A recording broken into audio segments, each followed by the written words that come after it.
cara Allah mengampuni dosa seorang hamba itu ada 5 tahap, 5 tipe. Berapa tipe? 5. Sudah. 1, dengan memaafkan kesalahan itu. Sifat Allah yang memaafkan kesalahan hamba disebut al-afwu. Ya. Misal subuh tadi jam berapa? Kumaha ieu teh? 4:35.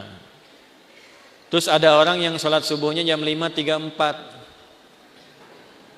Waktu subuh 4:35, sholat subuh 5:3. Salah tidak? Salah. Dosa tidak? Belum tentu. Kalau memang bangunnya kesiangan. Tuh. Dan memang tidak niat bangun kesiangan. Ada yang niatnya bangun kesiangan, malamnya begadang, nonton bola, menangis we, ya. Jagoan kalah, bangun kesiangan. Nah, dia bangunnya terlambat, salah karena tidak tepat waktu, tapi belum tentu dosa. Maka dimaafkan oleh Allah kesalahan itu, ditunaikanlah sholat tepat saat bangunnya. Ya. Jadi kalau Anda terlalu lelah dengan beban kehidupan, kemudian tertidur cukup dalam, ya, lalu bangun tiba-tiba jam 8, walaupun keterlaluan sebetulnya. Bangun, ingat sholat. Nah, sholatlah saat bangunnya. Jadi jam subuh Anda itu pindah saat bangunnya. Ingat ya, waktu sholat orang yang ketiduran adalah saat bangunnya. Saya pernah punya pengalaman di Libya. Lagi ngisi ceramah menjelang buka. 5 menit lagi tinggal buka. Tiba-tiba jemaah angkat tangan dalam sesi pertanyaan. Ustadz, apa hukumnya orang yang puasa tapi tertinggal sholat? Saya tanya balik. Contohnya gimana Pak? Tadi saya subuh bangun kesiangan. Saya menilai bahwa sholat subuh saya sudah lewat. Jadi karena menyimpulkan sudah lewat waktu subuhnya, kehilangan waktu sholat. Dia tetap puasa tapi nggak sholat subuh. Duhur sholat, asar sholat, maghrib belum karena nunggu buka. Maka bagaimana statusnya, status puasanya? Maka saya jawab, Pak, sekarang ambil wudhu, sholat subuh sekarang. Ya, betul, qadanya saat itu, saat waktu ingatnya di situ sholatnya. Jelas? Nah, itu salah tapi belum tentu mengandung dosa karena ketidaktahuan. Karena lupa jadi salah. Kan lupa itu suka menyebabkan orang tidak ingat kan? Nah, ketika orang tidak ingat berpotensi salah. Kan sering saya bilang, orang kalau korupsi itu bukan tidak sadar kalau korupsi itu salah. Cuman saat korupsi tidak ingat kalau korupsi itu salah. Itu, Bu. Hah? Ini kalau tertukar sendal pulang dari sini, ada ngambil sendal punya orang lain, bukan tidak tahu itu teh punya orang. Cuman tidak ingat saat dipakai itu punya orang. Nah, lupa itu nasya, salah itu akhta'a. Saya lupa nasitu, saya salah akhta'tu. Kita lupa nasina, kita salah akhta'na. Rabbana la tu'akhidna in nasina au. Nah, gitu. Ya Allah, kalau kami lupa dan dengan lupa itu salah, mohon jangan hukum. Kata Allah, saya maha pemaaf, saya maafkan kalau kamu memang sadar itu salah. Karena itu jawaban pertamanya wa'fu anna. Tuh, al-afu. Subuh 4:35, salat 5:34. Terlambat karena sengaja, bukan karena tertidur. Nonton, aktivitas begadang, tidak ada perlunya. Udahlah, sampai situ aja gitu ya. Tiba-tiba terlambat, salah. Dosa tidak? Iya, karena sengaja berpotensi menunda waktu Salat. Nah, itu ada kesalahan. Kesalahannya disebut apa? Dzambun. Bisa tulis supaya lebih terlihat. Tadi khotoun. Yang ini dzambun.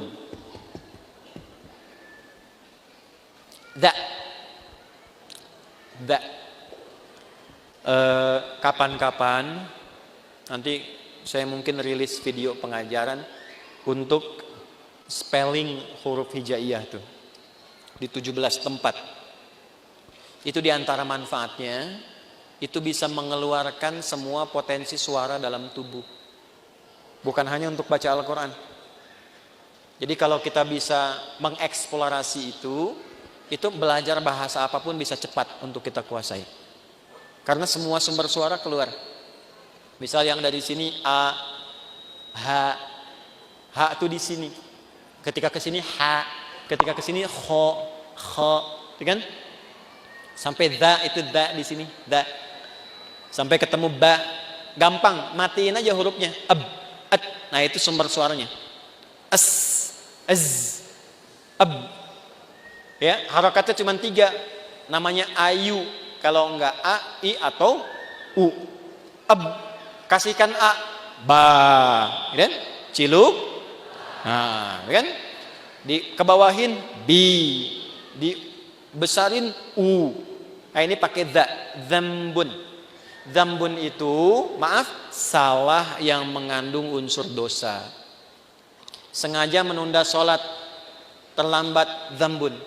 Allah tidak ingin hambanya pulang ke akhirat bawa dosa. Maka diturunkanlah sifat yang kedua, namanya ghafir. Apa namanya? Ghafir. Ada surah ke-40, surah Ghafir. Lihat ayat ketiga. Ghafiriz dzambi. Ghafir dipasangkan dengan dzambun. Ghafiriz dzambi wa qabilit taubi. Ini ghafir. Ini al-afu. Sudah terlambat, ngajak orang lain terlambat. Yuk nonton dulu, udah sholat nomor 2, nonton nomor 1. Maka berubah namanya dari dzambun jadi dzunubun. Jamak. Dzambun, dzunubun.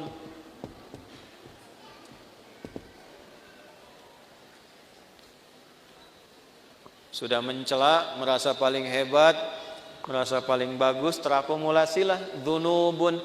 Maka muncul sifat Allah yang ketiga untuk berpotensi menggugurkan itu. Namanya Ghaffarun. Ghaffar. Apa namanya? Di dalam surat apa? Surat Nuh ayat berapa? Ayat 10. Faqultu astaghfiru rabbakum innahu kana ghaffara. Kenapa menggunakan ghafara tidak ghafira? Karena umatnya Nabi Nuh sudah terakumulasi kesalahannya. Sudah mengancam Nabi Nuh, sudah nuduh Nabi Nuh, menjelek-jelekan Nabi Nuh, ngusir Nabi Nuh, menantang azab. Maka diturunkanlah kalimatnya bukan ghafir tapi ghafar. Sudah terlambat sholatnya, ngajak orang lain gak ke masjid, mencela orang yang ke masjid. Ayo atuh orang nonton heula, sholat dah sholat nomor 2 tuh. Isin aku itu ke masjid, ada eta mah soleh wungkul. Paham? Ya. Maka yang keempat ini ditambah ada zalimnya. Namanya dzunubun ma'adzulmi. Dzunubun ma'adzulmi. Dzunub dan zalim. Apa dalilnya? Contoh Quran surah 2 Al-Baqarah ayat berapa? Ayat 114 misalnya. Wa man azlamu zalim.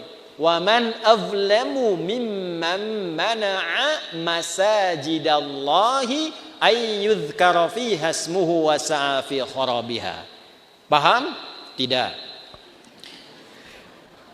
Siapakah kata Allah? Nih nanya sama kita. Pertanyaan ini enggak usah dijawab karena Allah sudah Maha tahu. Namanya pertanyaan retorik. Pertanyaan retorik itu pertanyaan yang diajukan untuk menggugah kita supaya mikir, bukan supaya jawab. Seperti khatib Jumat nanya kepada jamaah. Sudah menerangkan, dia tanya, apakah jamaah semua masih merasa beriman? Jangan dijawab, masih. Nah, ini masalah. Saya pernah khutbah Jumat tuh, satu daerah di desa, ya kan? Bukankah Bapak ini semuanya beriman kepada Allah? Betul. Itu pertanyaan retorik. Allah nanya kepada kita, gak usah dijawab. Supaya kita mikir. Maksudnya begini, kalian ini kenapa sih sudah berbuat banyak dosa masih zalim juga? Di antara perbuatan zalim dan banyak dosa, satu, ada yang sifatnya tentang ibadah di masjid. Orang yang mencegah orang ke masjid, sengaja menjatuhkan orang supaya keluar dari masjid, memfitnah ulama supaya tidak ada di masjid. Tuh, itu namanya dosa akumulatif plus perbuatan zalim. Syirik, inna syirka la zulmun azim. Syirik masuk kategori ini nih. Syirik itu zalim. Ya. Hati-hati ya, yang kecil yang besar sama saja. 7 dosa besar nomor satunya syirik. Baik langsung atau menggunakan perantara. Langsung mengatakan semua agama sama, menuju pada Tuhan yang sama, cuma caranya beda-beda. Itu syirik lisan. Silakan, saya kalau masalah akidah tegas saya. Menggunakan perantara, pakai dukun. Saya langsung saja nih, saya nggak perlu minta maaf. Ya, pakai dukun, menggunakan jasa dukun. Menerawang air tuh, kira-kira malaikat ngatur apa enggak nih? Gimana supaya enggak hujan? Bawa panci, bawa apa, tokotok segala rupa itu. Kita itu umat yang sudah diatur dengan syariat, doanya ada. Mau kita minta hujan berhenti, mau dipindahin, mau hujan sudah ada. Lengkap, sanadnya sahih. Minta hujan bahkan ada sholatnya istisqa. Mindahin hujan ada, dalilnya di hadis Muslim ada, caranya ada. Semua sudah diatur. Bahkan secara teknologi bisa dilakukan juga, ada rekayasanya juga ada. Nah, ketika menggunakan jasa lah gitu, ya, yang tidak diridhai dan ada dosanya, nah ini zalim perbuatannya. Tapi Allah tidak menginginkan dosa itu terbawa sampai meninggal. Itulah rahmannya Allah. Jadi Anda bayangkan Pak, Ibu, Allah saja pada orang yang syirik masih memberikan waktu sampai meninggal supaya tobat dengan rahmatnya. Masa anak Anda yang berbuat sesuatu yang mungkin Anda merasa melecehkan orang tua, Anda memvonis dengan durhaka dan dia mau memperbaiki itu, Anda tidak terima. Allah masih terima. Anda bukan Tuhan, sudah tidak mengakui sebagai anak. Di mana rahmatnya? Ini ya. Coba nanti di ujungnya indah sekali. Maka yang keempat namanya Ghafurun. Apa namanya? Ghafur. Ghafur. Pak Ghafur, nggak boleh cepat marah tuh. Tapi yang kelima, syirik iya, Allah, mencuri iya, menjatuhkan iya, minum juga iya, zina pernah. Dan hebatnya begini, kalau dengar orang berbuat tindakan kriminal maksiat, dia belum mengerjakan, rasanya dia merasa belum komplit. Mana naon we? Iya. Si itu mah pernah begitu. Oh, benar gitu. Ulang lagi arek lah. Nah, itu berubah yang kelima. Namanya israf. Apa namanya? Israf itu sudah berlebihan. Ada orang berlebihan dalam dosa, semua pengen dicoba. Masih mungkin diampuni enggak? Halo? Allah dengan sifat rahmannya masih menurunkan ampunan pada yang demikian kalau dia mau tobat. Inilah yang kelima puncaknya. Ketika Allah ingin mengampuni dengan sifat kelima ini, tidak digunakan al-afu, tidak digunakan turunan dari kata ghafara, baik ghafir, ghaffar ataupun ghafur, tapi yang kelima langsung disebutkan rahmatnya. Rahmat. Dengan sifat rahmannya langsung disebutkan kata rahmatnya, rahmat. Dosanya israf. Bahkan rahmatnya dilekatkan dengan sifat Allah pemiliknya. Ya, pakaian nisbah. Rahmat itu punyaku. Maka dengan rahmat yang aku punya, semua rahmatku aku punya nih. Aku tawarkan kepadamu ampunan supaya engkau tobat dari dosa yang kau kerjakan itu. Nih, ada yang pernah mabuk, pernah bunuh, pernah zina, pernah merampok, pengen tobat, pengen balik. Kata Allah jawabnya bagaimana? Hei, aku tawarkan kepadamu semua rahmat yang aku punya untuk mengampuni dosamu kalau engkau benar mau tobat. Kurang apa coba? Jadi kalau dengan tawaran itu masih ada yang belum tobat, keterlaluan itu. Dengan cara apa lagi Allah mesti ampuni? Di mana dalilnya? Quran surah ke-39. Di ayat berapa? 53. Bagaimana bunyinya? Qul ya ibadiyalladzina asrafu ala anfusihim la taqnatu mir rahmatillah. Sandarkan pada Allah. Wasi'at rahmati kulla syai'. Rahmat ketemu yang mutakallim. Rahmatku mencakup semuanya. Ya di situ apa? Allah. Jangan putus asa dari rahmat Allah. Kenapa tidak langsung menggunakan rahmati? Karena kalau banyak dosa, biasanya nggak kenal Allah, walaupun mengaku Muslim. Itu. Maka nama Allahnya dikenalkan lagi, supaya kenal lagi. Ya. Contoh nih, ada orang sudah terakumulasi dosanya, profesional lah di bidang dosa, mabuk, nipu, ngerampok segala rupa kan? Terus Anda ingatkan, ya itulah orang bertakwa kepada Allah. Nah, pasti jawabnya gini, atau mau Allah lah gitu.